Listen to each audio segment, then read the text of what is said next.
Question numéro 28, tourisme, création d'un office de tourisme intercommunal sous forme d'équipe, établissement public, industriel, commercial. Madame Journeau. Merci, Monsieur le Président. Vu les articles L 2221, alinéa 10, 18 et 62 du CGCT, applicables aux offices de tourisme constitués sous la forme d'un EPIC, vu le Code de tourisme et notamment ses articles L 133, alinéa 1 à 10 et L 134, alinéa 5, vu la loi 2009-888 du 22 juillet 2009 de développement et de modernisation des services touristiques pour ses dispositions codifiées aux articles L 221-1 et suivants du Code du tourisme, vu l'arrêté préfectoral du 1er janvier 2014 qui approuve les statuts de la communauté de communes Avranches-Mont-Saint-Michel, et considérant qu'au titre de sa compétence facultative tourisme, la communauté de communes Avranches-Mont-Saint-Michel a intégré dans ses statuts la mise en place et la gestion d'un office de tourisme intercommunal, considérant le travail d'harmonisation mené par les offices de tourisme existants depuis le 1er janvier 2014 et leur volonté de se réunir au sein d'une même structure juridique. Les membres des conseils d'administration des OT de la communauté de communes se sont réunis le 22 juin 2015 et ont unanimement choisi la forme juridique de l'EPIC pour le 1er janvier 2016. La définition des statuts, des missions, du comité de direction, ainsi que le travail sur l'organisation en termes de ressources humaines est en cours entre la communauté de communes et les offices de tourisme et pourront être présentés lors d'un prochain conseil communautaire. L'office de tourisme intercommunal pourra disposer de la totalité des missions obligatoires, bien notées. Ainsi, il aura en charge l'accueil et l'information des touristes, l'organisation de la promotion touristique de la communauté de communes, en coordination avec le comité départemental et le comité régional du tourisme, la cohérence de la promotion des différents partenaires du développement touristique local, et il devra aussi fournir un avis et des conseils sur les projets d'équipement collectif touristique pour lesquels il sera obligatoirement consulté. Il pourra en outre être chargé sur délibération de la communauté de communes, de l'élaboration et de la mise en œuvre de la politique intercommunale du tourisme et des programmes intercommunaux de développement touristique, notamment dans les domaines de l'élaboration des services touristiques, de l'exploitation d'installations touristiques et de loisirs, des études, de l'animation des loisirs, de l'organisation de fêtes et de manifestations culturelles, la commercialisation des prestations de services touristiques, la création et l'animation des événements spécifiques au territoire intercommunal. Le comité technique paritaire réuni le 25 septembre 2015 a émis un avis favorable, ainsi que les membres de la commission tourisme réunis le 30 septembre 2015. On vous propose donc d'approuver la création d'un office de tourisme intercommunal sous la forme d'un établissement public d'intérêt commercial, d'autoriser cette EPIC à créer et commercialiser des produits et des prestations touristiques pour le compte de tiers sur le territoire de la communauté de communes, de décider que, conformément à l'article L 133-7 du Code du tourisme, l'EPIC peut recevoir des subventions de la communauté de communes et d'autoriser Monsieur le Président à passer et à signer tous les actes et documents afférents à cette opération. Voilà, donc c'est l'aboutissement de la réflexion qui est menée depuis que nous avons pris la compétence tourisme, en collaboration et en accord avec les offices de tourisme, avec la commission tourisme. Et donc en fait, ce qu'on vous propose aujourd'hui, c'est donc que cet office de tourisme intercommunal soit créé sous la forme d'EPIC. Et la liste en fait de ces missions sont en fait des missions tout à fait classiques qu'il y a dans les offices de tourisme. Voilà, ça semble être une bonne démarche de cohérence, même de cohésion dans la promotion touristique. Et encore une fois, comme l'a souligné Mme Honorine, c'est en plein accord et en accord unanime avec les offices de tourisme présents sur le territoire. Est-ce qu'il y a des interventions, des questions? Oui, simplement sur la mise en place de cette EPIC, la communauté est tout à fait favorable. Si vous voulez, ça rentre dans un objectif, je pense, de développement touristique. Simplement, un regret, si vous voulez, dans ce développement touristique, surtout à l'échelle de nos communes, c'est qu'on n'a pas réussi à mutualiser. Si vous voulez, avant, on avait des bénévoles qui animaient autour de cette initiative la promotion au niveau de notre territoire. Il est tout à fait normal que cette promotion se fasse maintenant d'une façon professionnelle. Mais je regrette un petit peu qu'on n'a pas pu mutualiser les deux. De façon, parce qu'il y a une forme d'osmose sur le plan local, qui, dans la promotion locale, donc pas territoriale, ciblée, aurait pu favoriser un peu, créer un peu plus de, je pense, d'initiatives sur voilà. Je regrette un peu que ça n'a pas été mutualisé. Alors, Madame Honorine. Oui, monsieur Bachelier. Donc ça fait partie, vous parlez bien sûr de toute la partie bénévolat et association. Oui, c'est ça. C'est ça. Donc ça fait vraiment partie des réflexions au sein des offices de tourisme actuels, en particulier ceux qui sont associatifs, puisqu'ils sont majoritaires. D'une part pour continuer à avoir cette dynamique, et donc chaque office réfléchit actuellement. Il y en a certains qui vont se reformer sous forme associative pour venir en appui donc, à l'office de tourisme intercommunal. Et puis une deuxième remarque à ce sujet, un des avantages de faire en EPIC, c'est que au sein de l'EPIC, il y aura des socioprofessionnels, donc il n'y aura pas que des élus, et donc des gens qui vont aussi participer à la dynamisation et j'espère à fédérer l'ensemble. Voilà. Bon, c'est un vœu pieux, vous me direz pour le moment, mais ce sera aussi à l'EPIC, ce sera à charge à l'EPIC de mettre ça en place et d'aller dans ce sens. Vous avez tout à fait raison. Non, mais très favorable à l'EPIC, très favorable à ça, mais simplement c'est une réflexion. Il y a d'autres interventions. Alors, comme l'a indiqué Madame Honorine, il vous est posé aujourd'hui seulement d'approuver ou pas la création de l'EPIC. On aura à revenir devant le Conseil communautaire pour préciser les modalités de fonctionnement de l'EPIC sur un certain nombre de sujets. Aujourd'hui, c'est la création de cette EPIC. Je mets au voix qui est pour, contre, 15 abstentions, aucune, je vous remercie. Question numéro 29, tarif de parution dans les brochures 2016, Madame Honorine. Donc la communauté de communes est compétente en matière de promotion touristique depuis sa création donc, le 1er janvier 2014 et un travail d'harmonisation est en cours avec les différents offices de tourisme en place pour aboutir donc à la création de l'office de tourisme intercommunal au 1er janvier 2016.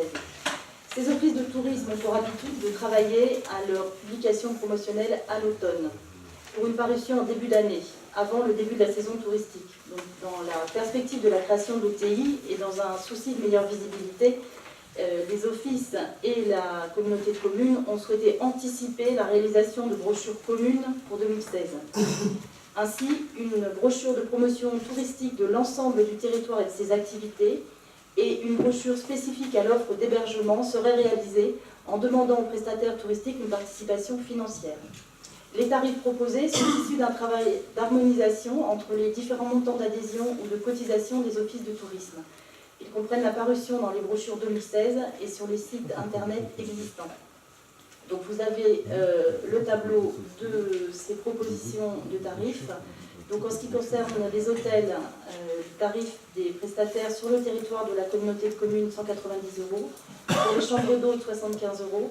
Pour les gîtes, 100 €. Pour les hébergements de groupe, 120 €. Pour le camping, 150 €. Pour les aires de camping-car, 120 €. Pour les restaurants, 80 € et les activités de loisirs, 100 € pour les prestataires sur le territoire et 120 € pour ceux hors territoire. Les membres de la commission de tourisme réunis le 30 septembre 2015 ont émis un avis favorable et il est proposé au conseil de communauté d'appliquer les tarifs de parution présentés ci-dessus. Alors, quelques explications. Donc, vous avez bien compris qu'en fait, on anticipe, puisque l'EPIC n'est pas encore officiellement en place, mais on anticipe la mutualisation sur les brochures. Donc, il y a un travail qui est fait avec les offices de tourisme, avec les services de la communauté de communes, pour qu'en 2016, on n'ait pas à nouveau une myriade de brochures et sur le territoire et sur les hébergements. Donc ça, c'est une première chose.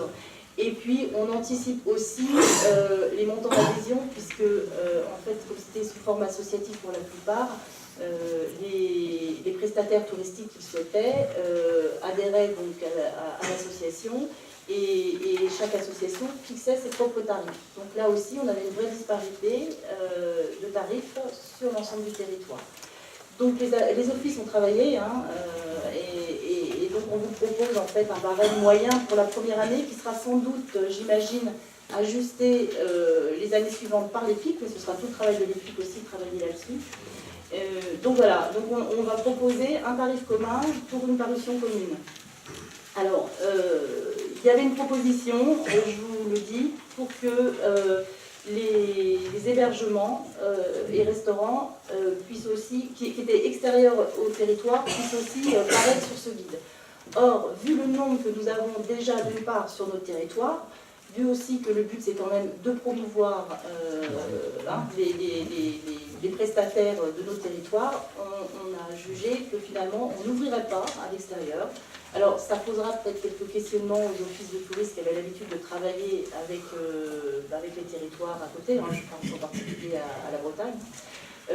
Et par contre on a gardé les activités de loisirs avec le critère qu'on pouvait faire la promotion par rapport à l'attractivité de nos territoires. On pouvait faire la promotion de certaines activités de loisirs qui ne se trouvaient pas sur notre territoire, mais qui étaient sur des territoires voisins et qui participaient à l'attractivité globale du territoire. Voilà les explications que je voulais vous donner. Merci, M. Denot. Ça va représenter combien d'établissements au total? Parce que moi, la question que je me pose, ça va être une brochure de quelle épaisseur? 700 700. Alors, sur une seule brochure? Oui, alors, André, ta remarque est pertinente. Alors, sur la brochure, parce que c'était aussi un sujet de discussion, ça, sur la brochure, nous serons dans la brochure mis en valeur que ceux qui accepteront de payer ces tarifs. On est bien d'accord. Mais nous aurons quand même en fin de brochure, ça c'est la commission qui l'a souhaité, la liste de ceux qui ne souhaitent pas avoir cette mise en valeur, mais ce sera sous une liste un peu format breton, vous voyez, donc ce sera pas... Mais au moins qu'ils soient listés, étant donné qu'ils sont tous assujettis à la taxe de séjour, et qu'à partir de ce moment-là, on a estimé qu'ils devaient au moins paraître, libre à eux après, de prendre la prestation pour valoriser ou pas. Voilà. Le prix de vente de la brochure voyageurs, C'est gratuit. C'est gratuit. Ça sera gratuit. C'est financé par les tarifs que je vous propose aujourd'hui. Oui. C'est ce qui est pratiqué actuellement sur le territoire. c'est plus facile d'emmener avec les clients dans sa poche. Il sera beaucoup plus facile d'emmener les clients dans sa poche sur le territoire dans lequel on se déplace. Et un botin, ensemble. Non, mais quand je parlais du format botin, je ne parlais pas de l'édition en elle-même, je parlais juste de l'impression des pages qui viendraient en complément, qui ne serait pas très lisible en fait. C'est pour ça que j'ai parlé de botin. Mais ce ne sera pas un botin. Je ne sais pas si on a un exemplaire de ce qui a été fait l'année dernière, sinon on ne l'a pas là. Si vous vous souvenez ce qui avait été fait, la communauté de communes, l'office de tourisme communautaire à Branche avait déjà fait un premier travail pour faire une promotion du territoire. Et en fait, c'était pas du tout un... Voilà, merci. Voilà, ça c'était une première brochure qui avait été faite. Donc ça c'était par rapport à la promotion touristique. On va partir sur cette idée-là. Bien sûr, celui des hébergements sera plus épais, mais il ne sera pas comme ça. Je comprends bien ce que vous dites. On va prendre un botin, mais ce ne sera pas sous forme de botin. J'ai peut-être eu une expression malheureuse en parlant de botin, mais je voulais juste parler de la manière dont sera imprimée la liste des prestataires qui n'auraient pas choisi de payer ce tarif et d'être simplement tout un libellé de non téléphone. Puisque deux chancés. Est-ce qu'il serait possible de pouvoir télécharger ces annuaires facilement? Ça nous permettrait d'avoir une plus grande diffusion à des coûts plus faibles, notamment avec des QR codes qui pourraient être dans certains endroits, et les personnes venant sur le territoire chargera directement. Oui, ça c'est possible, et oui, ce sera possible tout à fait, et ça me fait penser à un élément dont je ne vous ai pas parlé, qui sont les sites internet. Vous savez que chaque office de tourisme a son site internet, donc pour le moment, ils sont maintenus, mais là aussi, il va y avoir un vrai travail de l'équipe pour qu'il y ait un seul site internet. Voilà, on regardera au niveau des référencements, des possibilités techniques, mais bien sûr que toutes ces facilités-là vont être mises en œuvre. Sur le téléchargement, il y a un certain nombre d'études qui ont été faites, notamment sur le patrimoine. Est-ce qu'il est possible, par exemple, avec les Montaursons, il y a eu un travail important sur les lisos Montaursons. Est-ce qu'il serait possible qu'ils soient disponibles, comme tous les travaux d'études qui ont été faits, en téléchargement de la même façon, sur le site de l'Office de tourisme? pour qu'une personne qui vient à un endroit puisse se dire, bah, j'ai le document, je peux visiter. Bien sûr, tous les documents seront acquis en ligne. J'ai pas l'impression que l'épaisseur du guide, pas non plus que ce soit énorme, mais l'épaisseur du guide n'est pas peut-être un sujet fondamental. Hein. Il y a des guides gastronomiques qui sont des gros livres, ça ne nous empêche pas d'avoir beaucoup de succès auprès du grand public, et en plus il faut les acheter. Je fais une publicité pour personne, mais chacun connaît les guides, notamment les guides de couleur rouge, qui ont un certain succès et qui sont épais. Voilà. Pas d'autres questions? Vous parlez du Danos. Monsieur Badier? Vous voulez parler du Dalos? Oui, je voulais parler du Dalos. C'est ce qui est également de couleur rouge. Pas d'autres questions? S'il y a un problème de prix là, Pardon? comment peut-on justifier la différence de prix? Puisqu'en fait la prestation sera la même. Pardon? Je crois que la question. L'annonceur va payer là, il y a une différence entre l'hôtel et le restaurant, mais pas la même somme. Étant donné que la prestation est la même, comment peut-on justifier que le prix soit différent?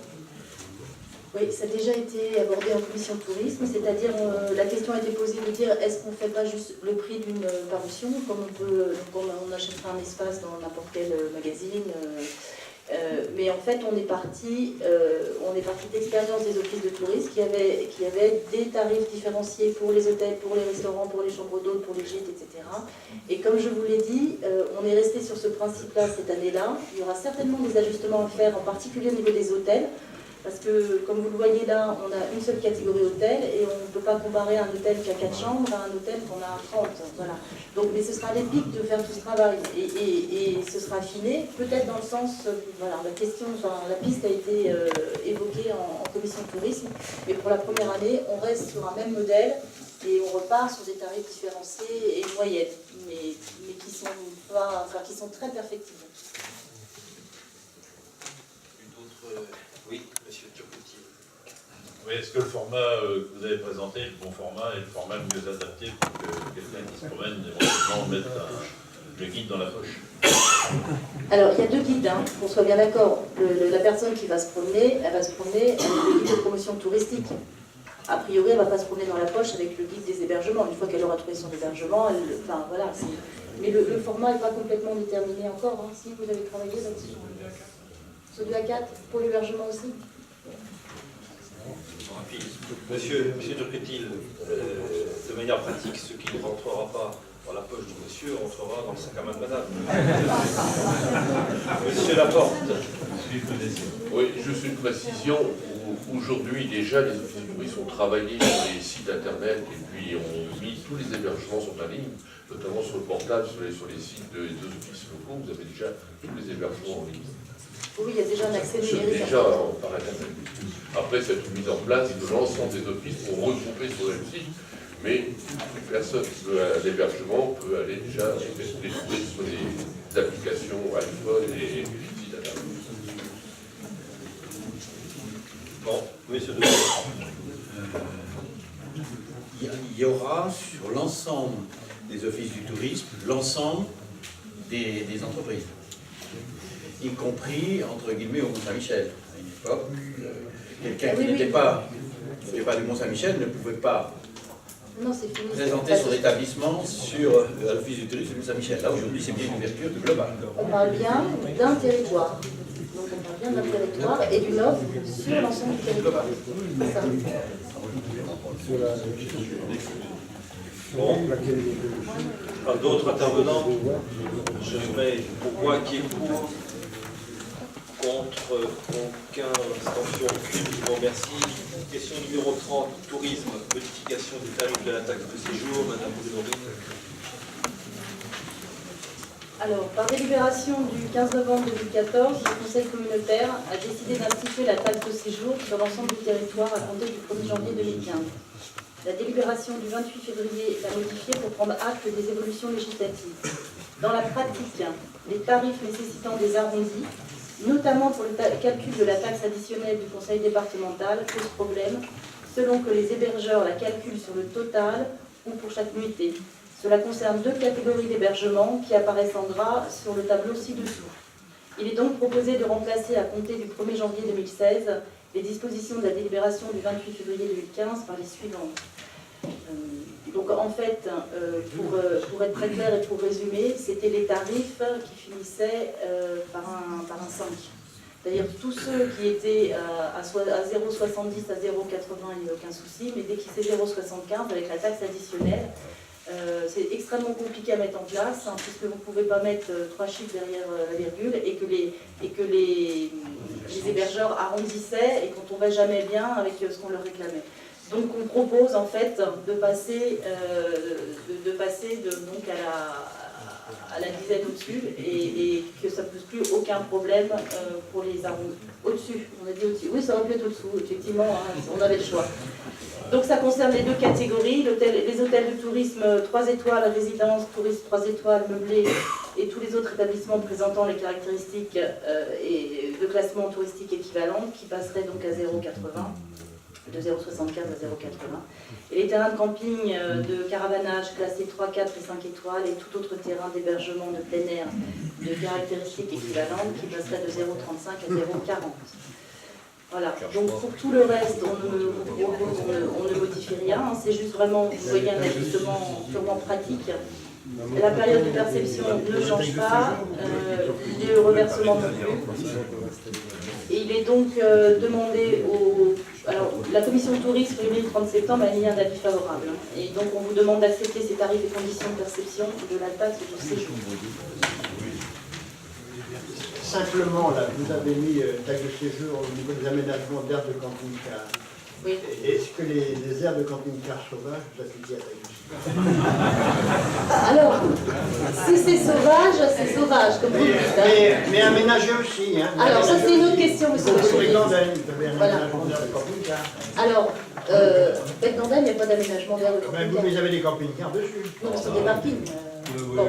Alors, il y a plusieurs questions. Non, mais c'est intéressant parce que justement, ça prête à discussion. Donc, vous avez plusieurs catégories. Vous avez les aires de camping-car qui sont dans les campings. Donc là, bien sûr, c'est facile de percevoir la taxe de séjour et les campings jouent le jeu. Vous avez les aires de camping-car qui sont automatisées, où là c'est plus compliqué à mettre en place parce qu'il y a personne et qu'en plus généralement c'est un forfait. Par contre pour ces catégories-là, elles rentrent bien sûr, elles sont assujetties à la taxe de séjour. Donc j'ai fait un courrier en cours d'année, je ne sais plus, c'était au mois de juin je crois, au mois de juin, en écrivant à tous les responsables de ces aires de camping-car automatisées et en leur précisant bien qu'ils étaient assujettis à la taxe de séjour et qu'ils devaient la payer. Voilà, donc pour le moment, il n'y a pas eu de réaction, ni positive ni négative, on va voir ce qui va se passer. Et puis après, il y a ce que vous appelez les aires de camping sauvage, donc les parkings d'une manière générale. Hein. Donc là, ils ne sont pas considérés comme des touristes, ils ne vont pas percevoir la taxe de séjour sur des parkings. C'est une pénalité quand j'avais des communes qui aménagent des aires de camping-car. Vous avez des aires de camping-car balisées, si vous voulez, et vous ne percevez pas la taxe de séjour. Et là, on rentre dans un autre débat, c'est la liberté de chacun d'aller sur un parking payant ou pas. Enfin, il y a des secondaires. Comment ?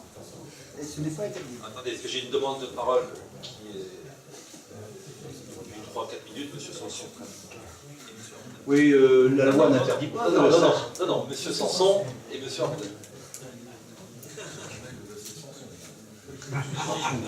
Par rapport à la licence de camping-car, moi je suis intervenu déjà à la commission tourisme. Nous on a un souci, c'est au niveau de Beauvoir, puisqu'on a des parkings Transdev. Nous les camping-cars postent des nuitées sur le parking Transdev et ils ne sont pas assujettis à la taxe de séjour. Moi j'ai eu le responsable de Socadé Stop de Beauvoir, qui est le gestionnaire et propriétaire de l'aire de camping-car de Beauvoir, qui n'accepte pas, voilà, je me transmets, hein, qui n'accepte pas cette différence.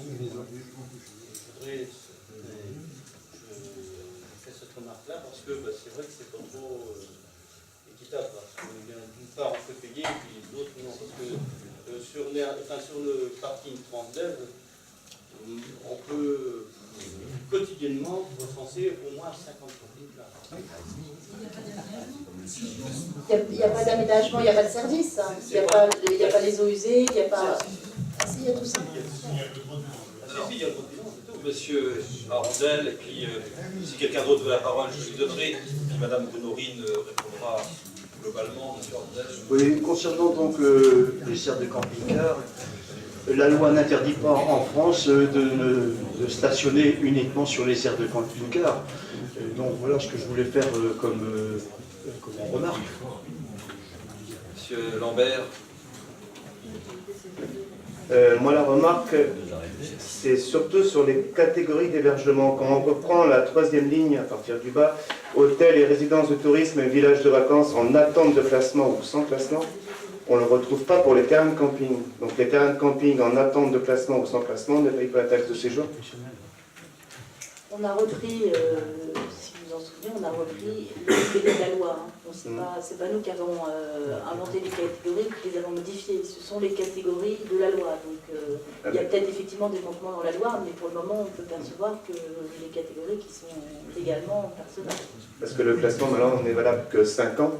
Donc tous les 5 ans, on va se retrouver avec des campings en attente de classement ou sans classement. Le mien était en attente de classement pendant presque un an, du fait des procédures qui sont très longues. On peut avoir des difficultés à appliquer la taxe de séjour dans ces conditions. Et il manque aussi, à mon avis, les PRL. Alors j'espère qu'il s'agit des tout autres terrains d'hébergement de plein air et de caractéristiques équivalentes. Il doit s'agir des PRL, je suppose.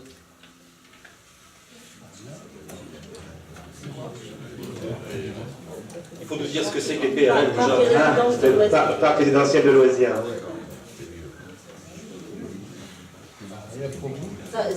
Voilà, nous on a pris les catégories de la loi. Donc, ça va sans doute poser question au fur et à mesure. Hein.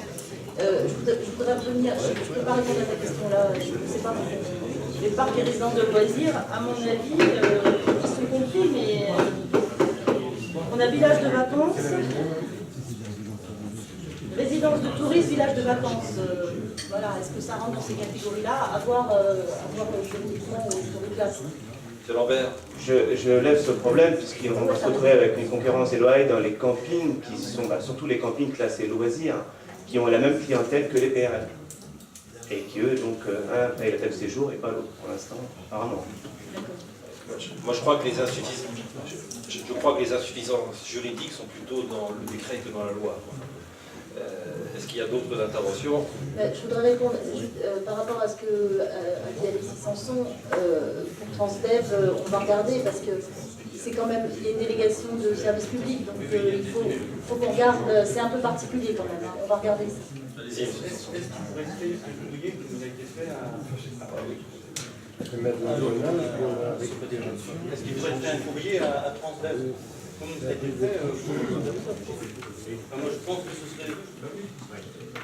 Ça semble logique, on va vérifier quand même si c'est la même situation, mais a priori oui. Donc Mme Brunorine verra pour faire ce courrier. Pas d'autres intervenants. Je mets aux voix qui est pour, contre, aucun abstention, aucune. Je vous remercie. Question 31. Habitat avenant à la convention avec l'ARIN des pays normands. Merci, Monsieur le Président. La précédente convention avec l'ARIN des pays normands s'est terminée le 30 septembre 2015. Elle a permis la tenue de 10 permanences d'information sur les aides en matière d'habitat en alternance sur les communes de Ducé, Isigny-Buat et Sartilly. Parallèlement, l'ARIN des pays normands tenait des permanences trimestrielles à Avranches dans le cadre du programme d'intérêt général du département de la Manche. Ces dernières vont s'arrêter puisque les objectifs du PIG sur le territoire de la communauté de communes d'Avranches-Mont-Saint-Michel vont être atteints. Par conséquent, au regard de la réussite des permanences habitat à Ducé, Isigny-Buat et Sartilly, mais aussi de la réussite de celle du PIG à Avranches, il est proposé une nouvelle convention avec l'ARIN des pays normands incluant Avranches. Le secteur de Pont-d'Orson bénéficiant toujours des permanences liées à l'opération programmée d'amélioration de l'habitat. Cette convention conclue pour une année prévoit la tenue de 13 permanences de 3 heures, 3 heures correspondant mieux à l'accueil public que les 2 heures précédemment. Chacune en alternance suivant le calendrier suivant. Le coût de cette prestation est de 10 338 € TTC et la commission réunie le 28 septembre a émis un avis favorable. Il est donc proposé au Conseil de communauté d'autoriser M. le Président à signer la convention avec l'ARIM des pays normands. Merci. Est-ce qu'il y a des questions? Non. Je mets aux voix qui est pour. Contre, aucun, abstention, aucune. Je vous remercie. Question numéro 32, motion relative aux collectivités territoriales. Monsieur Louis.